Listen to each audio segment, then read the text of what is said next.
बालकों के निर्माण में सबसे बड़ा हाथ माता का होता है, क्योंकि उसी के रक्त मांस से बालक का शरीर बनता है। 9 महीने पेट में रखकर तथा अपने शरीर का रस दूध पिलाकर उसका पोषण करती है। कई वर्ष का होने तक वह अधिकांश समय माता के सानिध्य में रहता है और उसी के साथ सोता है, इसलिए स्वभावतः उसके ऊपर सबसे बड़ा प्रभाव माता का होता है। माता के जैसे विचार और संस्कार होते हैं, बालक प्रायः उसी ढांचे में ढलते हैं। यूं पिता के बिंदु का भी थोड़ा महत्व है और बड़े होने पर शिक्षक का तथा बाप परिस्थितियों का भी प्रभाव पड़ता है, पर यह सब मिलकर भी उतना नहीं हो पाता जितना कि माता का प्रभाव पड़ता है।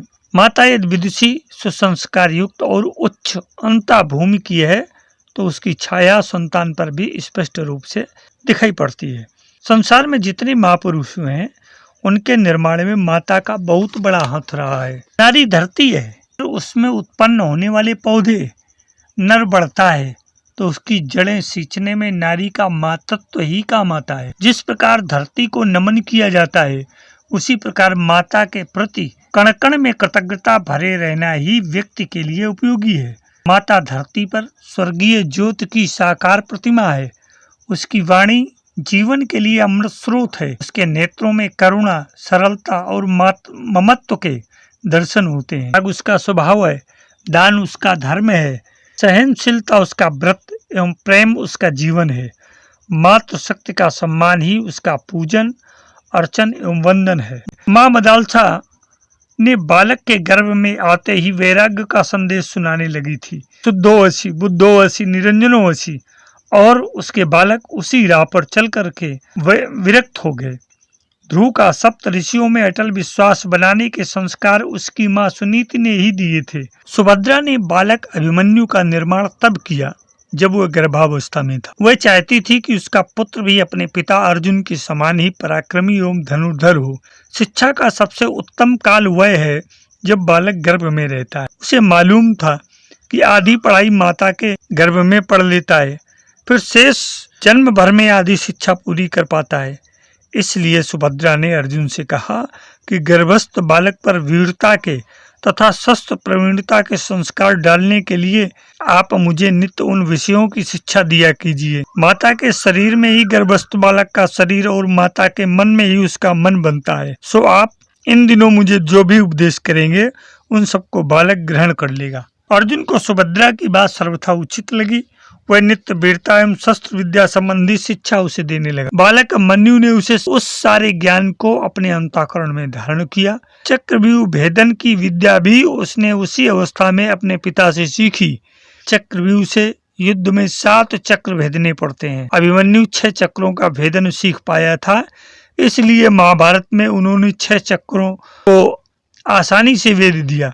पर जब 7वें के भेदने का समय आया तो उसकी जानकारी न होने से लड़खड़ा गए और वहीं मारे गए। 7वें चक्र भेदन की शिक्षा गर्भ में ही उन्हें कम मिली थी, क्योंकि अर्जुन जब चक्रव्यूह भेदन का उपदेश कर रहे थे तब 6 चक्रों तक विवरण सुनने के बाद सुभद्रा को नींद आ गई थी। राजा दुष्यंत जब वन में घूम रहे थे तो उन्होंने देखा कि एक बालक शेर के 2 बच्चे अपनी दोनों बगलों में दबाए हुए हैं। दुष्यंत को उस बालक का मनोबल देखकर बड़ी प्रसन्नता हुई। पूछने पर मालूम हुआ कि शकुंतला का पुत्र भरत है। कर्ण ऋषि के आश्रम में पालन होने से शकुंतला ने अपने में आत्मबल एकत्रित किया और पति परित्यक्ता होने पर उसने पुनः कर्ण आश्रम में ही निवास किया। उस वातावरण में रहने का प्रभाव माता पर पड़ा था। पुत्र ने माता और आश्रम का दोहरा लाभ उठाया। ऐसी दशा में यदि बालक सिंह शावकों में खेलने वाला बना तो उसमें कोई आश्चर्य की बात नहीं है। तौड़ के राजकुमार हरि सिंह एक बार शिकार खेलने गए। एक जंगली सुअर के पीछे घोड़ा दौड़ाया। दौड़ते दौड़ते शाम हो गई। घायल सुअर थक कर एक झाड़ी में छिप गया। राजकुमार भी बहुत थके हुए थे। वे झाड़ी के पास पहुंचे और चाहते थे कि किसी प्रकार सुअर को बाहर निकाला जाए, पर घायल सुअर द्वारा आक्रमण करने का पूरा खतरा था। इसलिए साथियों में से किसी की हिम्मत आगे बढ़ने की न पड़ रही थी। इस दृश्य को एक किसान की लड़की अपने खेत की रखवाली करती हुई देख रही थी। वह आई, उसने उन सब शिकारियों को एक ओर हटा दिया और एक लकड़ी हाथ में लेकर झाड़ी में घुस गई तथा सूअर को पीटती हुई बाहर निकाल लाई। राजकुमार इस कृषक लड़की के पराक्रम से बहुत प्रभावित हुए और उसकी प्रशंसा करते हुए घर लौट आए। कुछ दिन बाद राजकुमार फिर उधर से निकले। देखा तो वह लड़की सिर पर 2 घड़े रखे और दोनों हाथों में 2 बड़े बड़े बैलों के रस्से पकड़े जा रही है। राजकुमार को उससे कुछ छेड़खानी करने की सूझी। घोड़े को उससे सटकर निकालने लगे ताकि उसके सिर पर रखी मटकी गिर जाए। कृषक लड़की राजकुमार की गुस्ताखी समझ गई। उसने बैल वाली एक रस्सी इस तरह फंदा बनाकर फेंकी कि घोड़े का पैर ही उसमें फंस गया और राजकुमार घोड़े समेत नीचे गिर पड़े। लड़की की वीरता पर मुग्ध होकर राजकुमार ने उसी से विवाह किया और उस लड़की के गर्भ से वीर हमीर का जन्म हुआ, जिनकी गाथा इतिहास में प्रसिद्ध है। कुंती ने अपने पुत्रों को तपबल से उत्पन्न किया था। फलस्वरूप उनमें असाधारण दैवी शक्तियां मौजूद थीं। कर्ण को सूर्य की शक्ति से, अर्जुन को इंद्र की शक्ति से, युधिष्ठिर को धर्म की शक्ति से और भीम को पवन देवता की शक्ति से उत्पन्न किया था।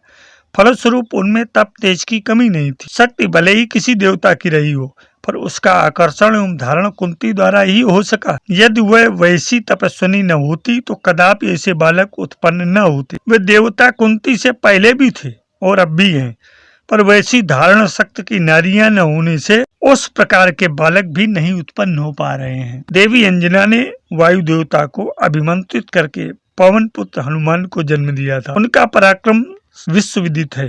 कौशल्या ने पिछले जन्म में तप करके अपने गर्भ से भगवान के जन्म लेने का वरदान प्राप्त किया था। उनके उच्च गुणों के कारण ही मर्यादा पुरुषोत्तम राम में वे गुण आए।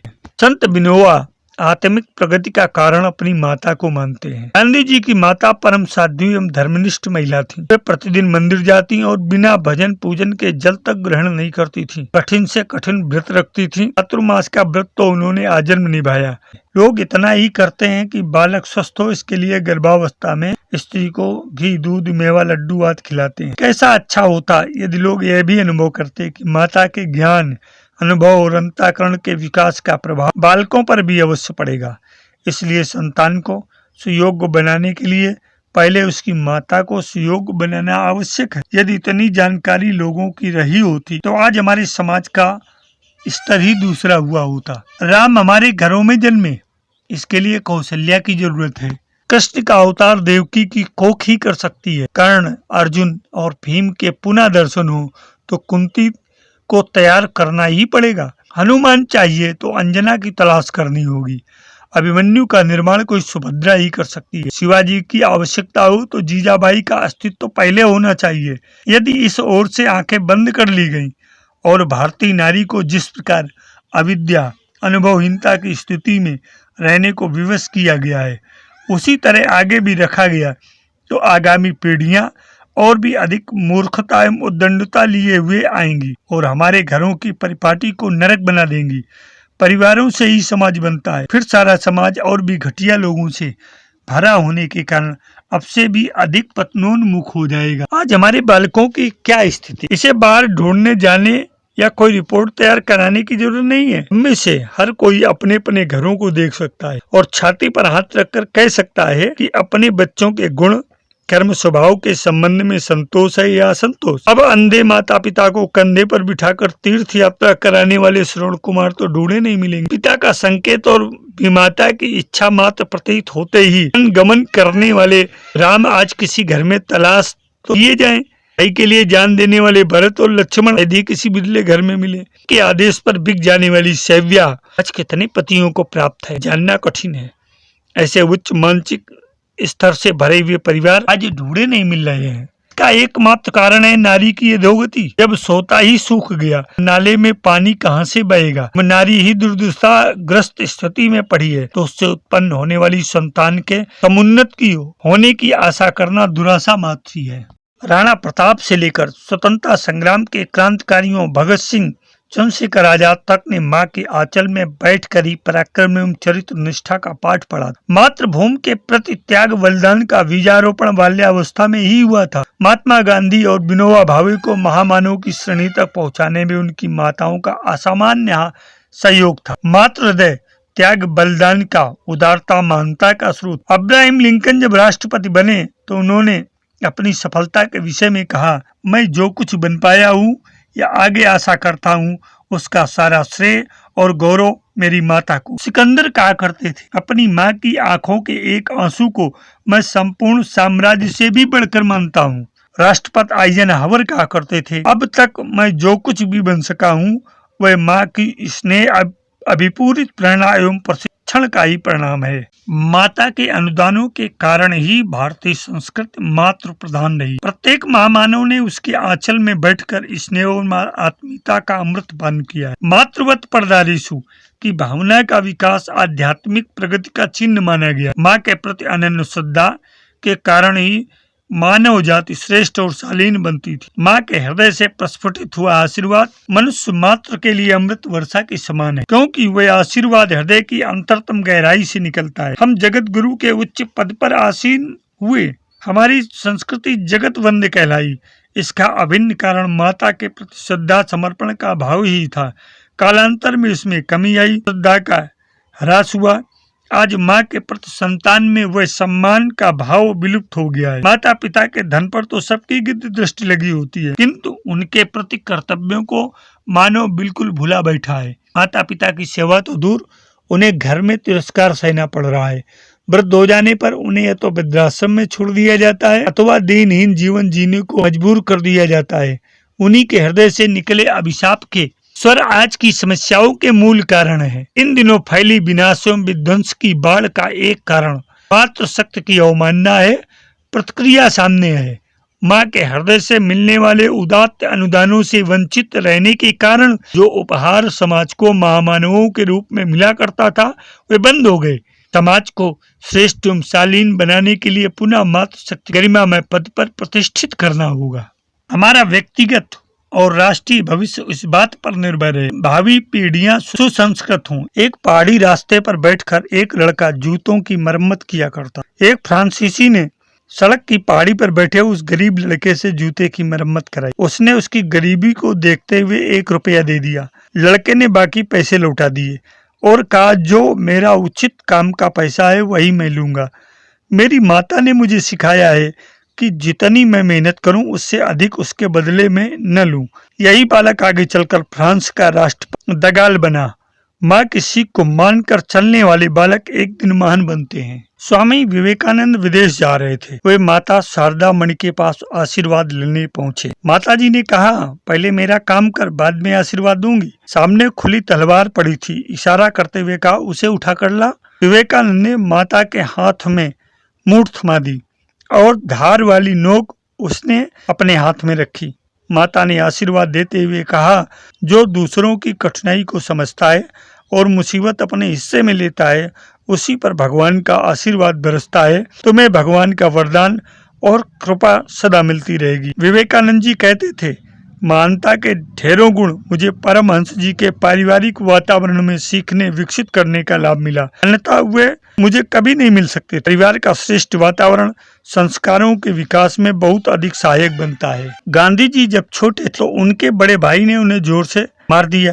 वे रोते हुए माँ के पास शिकायत करने गए। माँ ने कहा, तू भी उसे मार। गांधी जी माँ पर बिगड़े और कहा, जो गलती करता है उसे तो आप रोकती नहीं, उल्टे मुझे भी वही गलती करना सिखाती हैं। माँ ने कहा, बेटा मैं तो तेरी परीक्षा ले रही थी। आज परिवार के सदस्यों के प्रति तेरी यह भावना बने, जब तू बड़ा हो तो विश्व परिवार के लिए भी तेरी यही भावना विकसित हो। जो भी गलती करे उसे रोकने का भाव जगे, तभी तो विश्व में सुख शांति रह सकेगी। ऐसी शिक्षा की पहली पाठशाला परिवार ही है, जहाँ माँ प्रथम गुरु के रूप में बालक को शिक्षा देती है। माँ की इन प्रारंभ की शिक्षाओं से ही बापू महान बने। एक घोंसले में एक चिड़िया का बच्चा और उसकी माँ रहते थे। बच्चा बाहर निकलने का साहस नहीं कर पा रहा था। एक दिन की बात है, घोंसले में बैठे नन्हे से चिड़िया के बच्चे ने अपने पर फड़फड़ाए और सहम कर जहाँ था चिपक कर बैठ गया।